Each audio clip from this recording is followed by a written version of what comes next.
Semoga yang subscribe diberikan rezeki melimpah seperti rezekinya Ratu Balqis. Dan yang like tambah komen dimudahkan jalannya menuju surga. Ratu Balqis merupakan Ratu Saba yang dikisahkan tunduk kepada Nabi Sulaiman. Dilansir dalam Ridwan Al-Qori dalam bukunya 99 kisah menakjubkan dalam Al-Quran, Ratu Balqis mendiami sebuah negeri yang subur dan masyarakatnya sejahtera, yang bernama Negeri Saba. Di balik kisah itu, ternyata ada sisi lain yang menarik untuk dibahas, yaitu benarkah kalau Ratu Balqis ini merupakan sosok manusia setengah jin, yang konon katanya kedua betis Ratu Balqis ditumbuhi bulu-bulu yang sangat lebat dan tidak biasa dimiliki wanita pada umumnya. Sebelum melanjutkan kisahnya, mohon untuk menonton video ini sampai selesai supaya tidak terjadi kekeliruan dan salah paham dalam memahami isi cerita, serta bantu channel ini semakin berkembang dengan cara subscribe dan like biar postingan ini semakin naik dan tersebar. Jadilah bagian dari jalan amal jariah dengan cara men-share postingan-postingan ini kepada orang-orang tersayang. Dahulu kala ada sebuah kerajaan yang tersohor di zaman Nabi Sulaiman alaihi salam, bernama Kerajaan Saba. Kerajaan ini tersohor karena dipimpin oleh raja wanita atau seorang ratu yang bernama Ratu Balqis. Kerajaan Saba terletak di sebuah negara bernama Saba. Kerajaan Saba dikelilingi oleh dua kebun yang sangat luas dari sisi kanan dan sisi kirinya. Wilayah ini juga memiliki sebuah bendungan raksasa atau Ma'rib yang menjadi sumber kehidupan rakyatnya. Tanah di negeri ini juga dianggap subur sekali, sangat-sangat subur sehingga menghasilkan kekayaan alam yang sangat melimpah. Kekayaan dari negeri Saba ini pernah dikisahkan dalam sebuah riwayat yang berbunyi, apabila ada seorang yang masuk ke dalam kebun negeri Saba dengan membawa keranjang di atas kepalanya, nantinya ketika dia keluar dari kebun itu, keranjangnya ini akan penuh dengan buah tanpa harus memetik buah tersebut. Bahkan saking suburnya negara ini sampai-sampai tidak ditemukan serangga pengganggu semacam nyamuk, lalat, kalajengking, ular dan sebagainya. Karena kemakmurannya, banyak sekali rakyat dari negara-negara lain yang berbondong-bondong datang ke negeri Saba. Awalnya banyak peneliti dari barat yang meragukan tentang kemakmuran negeri Saba ini, sampai akhirnya pada tahun 1843 seorang peneliti dari Prancis datang sendiri ke selatan Yaman untuk bisa membuktikan kebenaran cerita tentang kemakmuran negeri Saba. Dan ternyata peneliti tadi berahkan puing-puing bendungan Ma'rib yang berkaitan erat dengan keberadaan kerajaan Saba. Dan sejak saat itulah mereka pun bertambah yakin bahwa dahulu kala di sebelah selatannya Yaman pernah berdiri sebuah kerajaan yang sangat maju, sangat makmur, serta budayaannya sangat beradab. Ratu Balqis yang awalnya menyembah matahari, namun dengan hikmah Allah, Ratu Balqis mendapat hidayah dan memeluk Islam. Kisah lengkap mengenai keislaman Ratu Balqis silahkan ditonton di video sebelumnya. Ada perbedaan pendapat dari para ahli sejarah mengenai lokasi kerajaan Saba ini. Ada yang bilang terletak di Arab bagian selatan, yaitu negeri Yaman. Namun, ada pula pendapat lain yang mengatakan kerajaan ini ada di tanduk Afrika, atau lebih tepatnya berada di negara Ethiopia. Namun, pendapat lebih kuat menyatakan istana Ratu Balqis terletak di negara Yaman, di wilayah barat laut kota Ma'arif. Karena di sana ditemukan puing-puing bangunan yang diperkirakan para sejarawan, bangunan itu berasal dari tahun 1300-an sebelum Masehi. Dan ini cocok jika dikaitkan dengan waktu masa kejayaan kerajaan Saba di masa lalu. Nama Saba sendiri diambil dari nama raja pertama di kerajaan itu, yaitu Saba bin Yazid bin Ya'rib. Rasulullah Shallallahu Alaihi Wasallam dalam sebuah hadis yang diriwayatkan oleh Abu Dawud, di mana waktu itu ceritanya pada suatu waktu Rasulullah pernah ditanya oleh seorang laki-laki yang datang kepada beliau, "Wahai Rasulullah, kabarkanlah kepadaku tentang Saba. Apakah Saba itu adalah nama sebuah tempat ataukah dia nama dari seorang wanita?" kata Fulan. Mendengar pertanyaan itu, Rasulullah pun langsung menjawab, "Dia bukanlah nama suatu tempat dan bukan pula nama wanita, tetapi dia adalah seorang laki-laki yang memiliki 10 orang anak dari bangsa Arab." Sebagaimana dikisahkan dalam sebuah riwayat, Saba bin Yazid atau raja pertama negeri Saba itu memang memiliki 10 orang anak. 6 dari 10 anak tersebut tinggal dan berketurunan di wilayah Yaman, sedangkan 4 anak lainnya berketurunan di wilayah Syam. Dikisahkan oleh Imam Jainuddin Abdur Rauf Al-Munawi, sebelum Ratu Balqis dilahirkan, ayah dari Ratu Balqis yang bernama Raja Syahril ketika itu menjadi raja di kerajaan Saba. Raja Syahril memiliki satu hobi yang unik, yaitu dia sangat senang dengan aktivitas berburu. Tujuan sang raja berburu bukanlah untuk mencari makanan, namun hanya untuk kesenangan atau hiburan semata. Pada suatu hari ketika sang raja tengah berburu, ketika berada di tengah hutan, dia merasa kehausan. Dan kebetulan pada saat itu perbekalan yang mereka bawa sudah habis dan tidak ada sedikit pun air tersisa. Dari kejauhan, dia melihat sebuah tenda yang tidak jauh dari tempatnya berdiri. Kemudian dia mendatanginya hendak meminta air. Setelah sang raja mendekat ke tenda tersebut, dari dalam tenda keluar seorang kakek-kakek yang menyambut kehadiran sang raja Syahril. Melihat kedatangan seorang raja, kakek tua pun bertanya, "Ada perlu apakah sehingga engkau datang ke sini, wahai raja?" Raja pun berkata, "Apakah boleh saya meminta segelas air minum? Kebetulan perbekalan saya habis." Mendengar permintaan raja, si kakek pun tersenyum dan langsung memanggil anak perempuannya, yaitu Fariyah, untuk membawakan segelas air. Tak lama kemudian, keluarlah seorang wanita yang sangat cantik. Saking cantiknya, ada riwayat yang menyebutkan bahwa wajahnya bagaikan matahari yang bersinar, dan di tangannya memegang secangkir air yang cangkirnya terbuat dari batu yakut, dan menyuguhkannya kepada sang raja. Raja Syahril pun terpaku dibuat takjub dengan kecantikan Fariyah ini, dan raja pun bertanya kepada kakek tua tadi, "Wahai kakek, siapakah gadis itu?" Si kakek menjawab, "Dia adalah putriku." Raja pun menjadi tertarik dan langsung mengutarakan niatnya untuk meminang Fariyah. Kakek tua pun tersenyum lalu menjawab, "Apakah engkau yakin ingin menikahi putriku? Aku khawatir kelak kau akan menyesal." "Menyesal kenapa, kek?" kata sang raja. "Ketahuilah, wahai raja, bahwasannya kami ini bukanlah manusia, melainkan kami adalah bangsa jin." Raja terkejut mendengar penjelasan sang kakek. Namun raja tidak peduli dan tetap ingin menikahi Fariyah, putri kakek tua tersebut. Namun sebelum Fariyah mengiyakan pinangan raja, Fariyah mengajukan satu syarat yang tidak boleh dilanggar selama menikah, yaitu raja dilarang bertanya mengenai aktivitas janggal yang Fariyah lakukan. Raja wajib menyimpan pertanyaan-pertanyaan tersebut dalam hatinya saja, dan apabila raja melanggar, maka jatuhlah talak kepada Fariyah dan mereka pun harus berpisah. Dan raja dengan gampangnya mengiyakan persyaratan tersebut. Awal pernikahan mereka baik-baik saja. Mereka hidup bahagia walaupun dari zat yang berbeda, yang satu jin dan yang satunya manusia.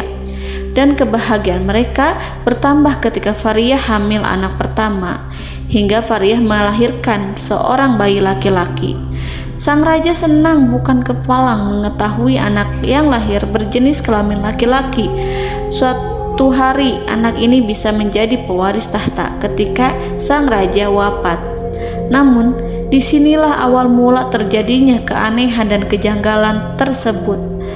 Fariyah, tanpa sepengetahuan raja, bayi laki-laki tadi dibunuh oleh Fariyah yang tak lain ibu kandungnya sendiri, seolah-olah tidak ingin putranya hidup lebih lama. Ketika raja mengetahui hal tersebut, raja pun dilanda kesedihan mendalam. Namun sayangnya beliau tidak bisa bertanya kepada istrinya tentang alasan di balik itu. Karena kalau raja bertanya tentang alasan tersebut, maka artinya mereka berdua akan bercerai. Pada akhirnya, sang raja hanya bisa diam dan menahan pertanyaan-pertanyaan yang semakin lama semakin berkecamuk dalam hatinya. Setelah beberapa tahun kemudian, Fariyah hamil kembali dan melahirkan bayi perempuan yang mereka beri nama dengan Balqis.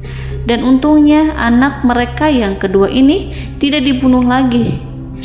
Sang raja pun tampak senang, namun bercampur dengan rasa gelisah dan penasaran apa alasan Fariyah menghilangkan nyawa putra mereka dahulu dan kenapa putrinya yang dipertahankan.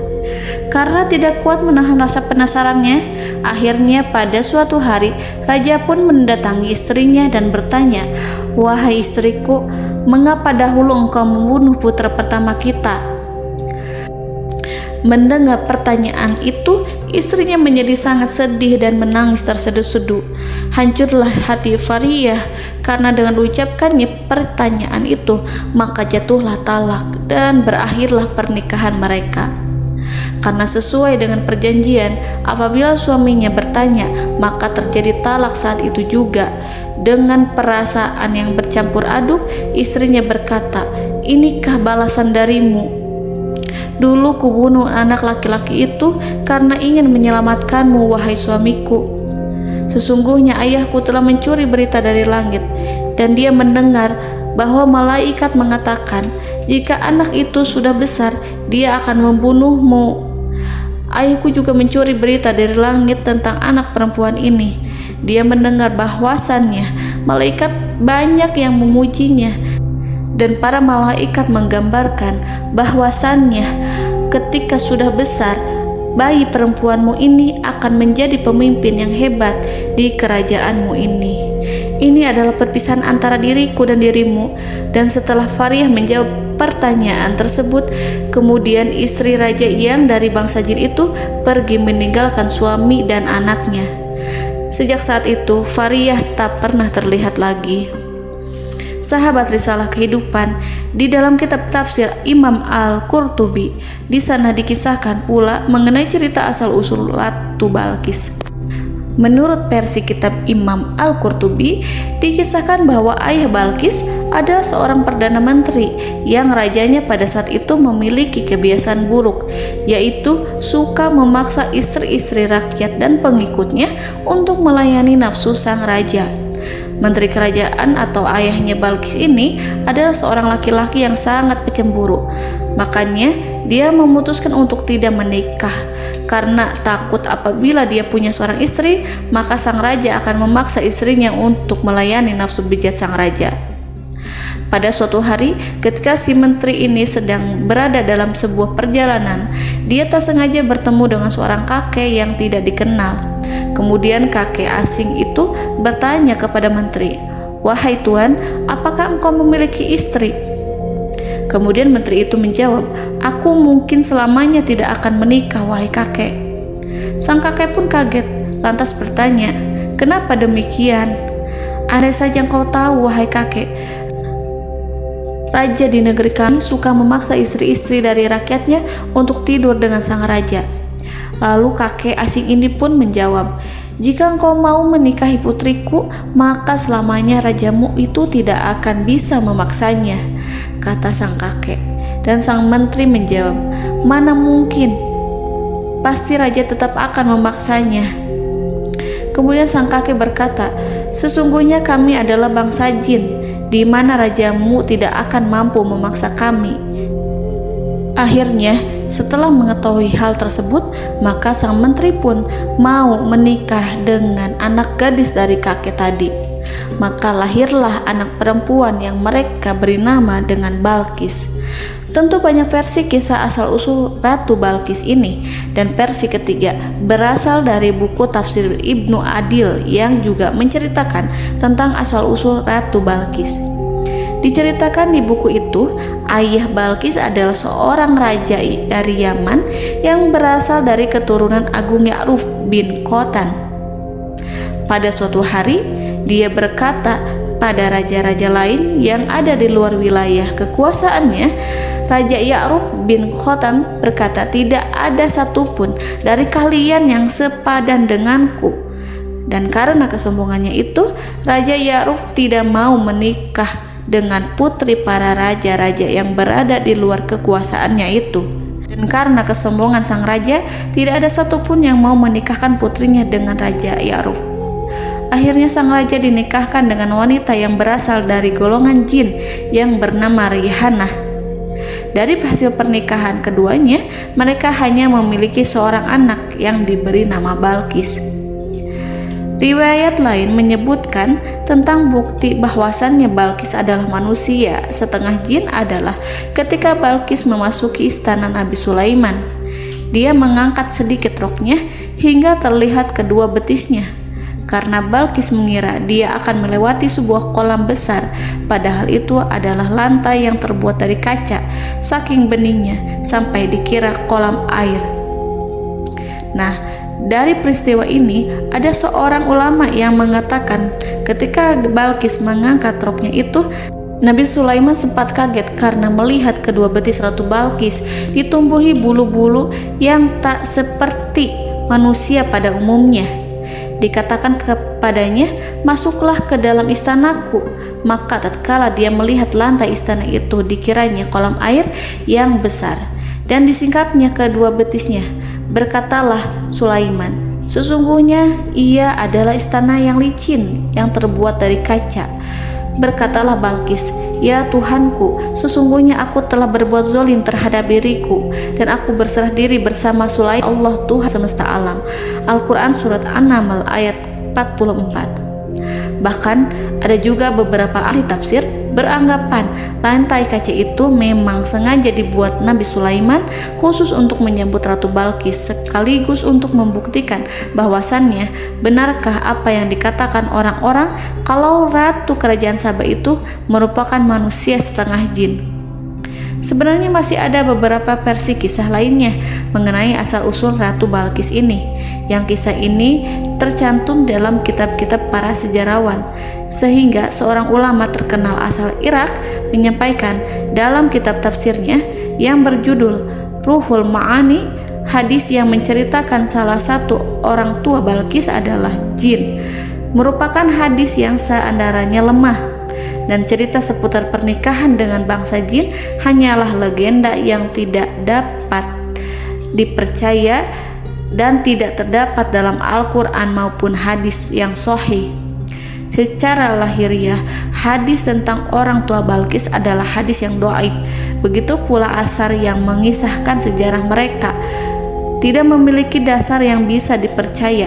Bahkan Al-Mawardi menentang pernikahan manusia dengan bangsa jin dan menilai sebagai sesuatu yang tidak rasional karena mereka berasal dari jenis yang berbeda sehingga memiliki tabiat yang berbeda pula. Manusia adalah jasmani. Manusia berasal dari tanah seperti yang tercantum dalam Al-Quran Surat Ar-Rahman ayat ke-14, sedangkan jin tercipta dari nyala api yang ada di Al-Quran Surat Ar-Rahman ayat ke-15.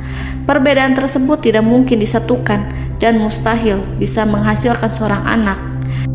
Terlepas dari asal-usulnya Ratu Balkis ini, Ratu Balkis tetap dikenal sebagai sosok pemimpin yang bijaksana. Sikap tersebut tergambar jelas pada saat beliau menerima surat dari Raja Sulaiman yang berisi ajakan untuk meninggalkan kepercayaannya menyembah matahari.